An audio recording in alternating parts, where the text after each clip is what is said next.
பகுதி நேர வேலை, கை நிறைய பணம் என ஆசை வார்த்தைகளை கூறி 100 பேரிடம் 1.5 கோடி ரூபாய் அளவுக்கு மோசடி செய்யப்பட்ட சம்பவம் நிகழ்ந்துள்ளது. சமீப காலமாக ஆன்லைன் வழியே வேலை செய்வது அதிகரித்துள்ள நிலையில் அதில் சில இடங்களில் முறைகேடுகளும் நடக்கின்றன என்ற அதிர்ச்சி தகவல்கள் வெளிவந்து கொண்டிருக்கின்றன.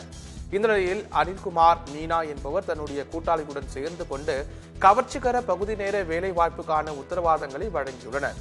அதனை நம்பி பலரும் பணத்தை அவரிடம் ஆன்லைன் வழியாக முதலீடு செய்துள்ளனர். இதனைத் தொடர்ந்து முதலில் லாபம் கொடுப்பது போல் கொடுத்து பின்னர் ஏமாற்றியுள்ளனர். இது பற்றி மும்பை மற்றும் ஜெய்ப்பூர் போலீசார் விசாரணை நடத்தியுள்ளனர். இதில் முக்கிய குற்றவாளியான அனிலை போலீசார் கைது செய்தனர்.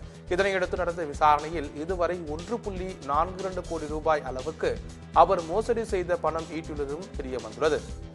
மேலும் இந்த சம்பவத்தில் அவருடைய நண்பர்களும் தொடர்பு இருக்கும் என்ற அடிப்படையில் போலீசார் விசாரணை நடத்தி வருகின்றனர்.